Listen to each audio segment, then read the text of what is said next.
when the Roman Empire was collapsing, they instituted a system called bread and circus, which is whenever it gets really bad, you hand out free bread and you have a free circus to distract people from what's really going on. Mm-hmm. True.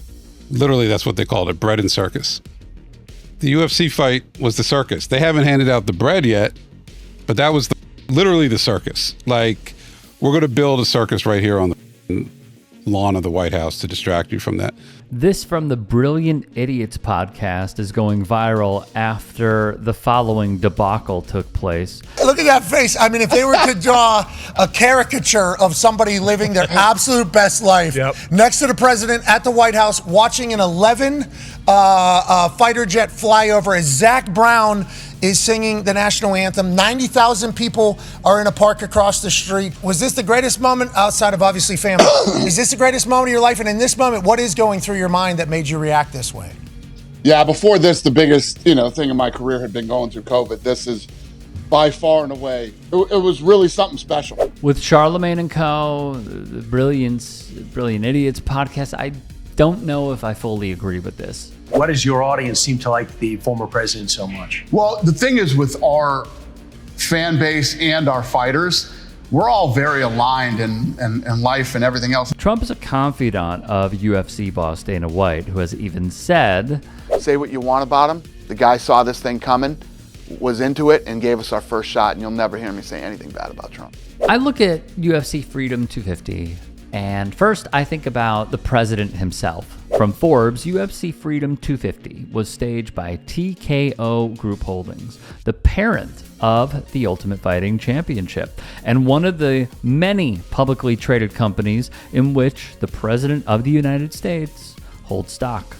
Trump owns an unknown number of TKO shares. According to a May 12, 2026 financial disclosures filed with the United States Office of Government Ethics, he purchased up to $15,000 worth of TKO stock in 2025 and between $15,001 and $50,000 worth on March 25th, 2026. This, in my view, should be the absolute focus of all this. The Athletic's Ben Protest wrote, "Ethics groups have lamented that the president is using government land to hold an event that could theoretically benefit him. One group sued, seeking to block the fight, and cited Mr. Trump's shares in TKO Group, which follows a really direct trend for the president. According to the United States Office of Government Ethics, Bill Clinton, George W. Bush, Barack Obama, and Joe Biden combined to make 0 stock trades in their respective tenures as president. In the first go-around with Donald Trump, he made 50 trades. Now that he is in power again, the number is astronomical. One senator even called it out for exactly what it is, via Andy Kim of New Jersey. This isn't a celebration of America 250. This is corruption on full display on the White House lawn. Trump owns shares in both UFC and Paramount. UFC CEO Dana White donated $1 million to a pro-Trump super PAC. One of the event's sponsors donated $35 million to MAGA Inc. Then the fighters' pay came into question, not because basically Dana White and Co. are union busters, but because of how they would receive payments for competing in UFC Freedom 250. The UFC would announce they would be paying fighter bonuses in a form of cryptocurrency issued by the Trump family business World Liberty Financial at the heavily publicized White House mixed martial arts event, published The Guardian. They'd add, World Liberty is a venture of the Trump family and the family of Steve Witkoff, Trump's friend and special envoy to the Middle East. The company is now listed as a, quote, official sponsor of UFC Freedom 250. The use of its stable coin in the fight would appear to boost efforts to have it used more broadly. As for the Romans, the phrase bread and circuses comes from the Roman satirical poet Juvenal. He used the phrase panem et circenses, which translates to bread and circuses, when criticizing the way Roman citizens had given up political freedom and influence and were appeased by having free food and entertainment.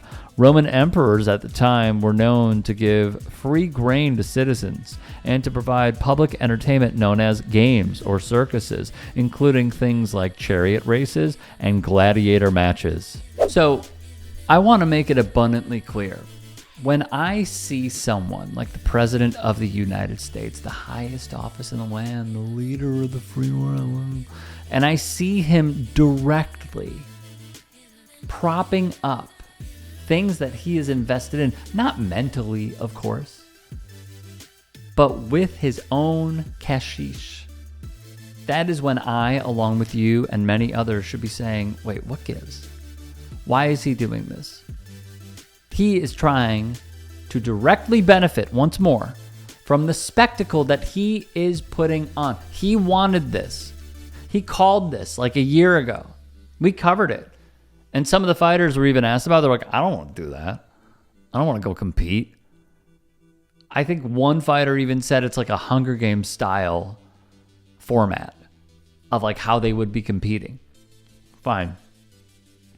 When you have financial stakes and interests in something going well, and you want to prop it up even more, and then you have tons of people who are watching from the ellipse, and you have stock in the company, come on. It's too obvious, man. It's way too obvious. The second part about this is like the bread and circus. The funny thing is, like with the Romans, they gave out free bread. At the ellipse, waters were expensive. Food was expensive. None of it was free, obviously. Why would Trump give out anything for free? The only thing that he is getting for free is our tax dollars. He's the biggest socialist to himself in the world. But I don't know if I totally agree. I understand like the doomsday angle of him running this country into the absolute ground and giving the electorate peanuts. That is predominantly for his own base. It's not for us, because that's what he gives them. He blows smoke up their rear ends, pretends like everything's fine, they go along with it, and he throws them a peanut. Maybe a grain every once in a while in the form of political points. That's it. He doesn't do anything for them except stroke their racism, their endless amounts of racism at that. So yeah, that's how I feel about it. Hey, I appreciate you watching. Now, if you can, please do become a channel member by going to youtube.com/TYT Sports and clicking the join button. If that's too much for you, you can just go to tyt.com/join to become a member. It helps all of us out here at the Young Turks and keeps our network afloat. In addition, you could follow me on my socials on Twitter, Instagram, and TikTok. Appreciate the love. Have a great day.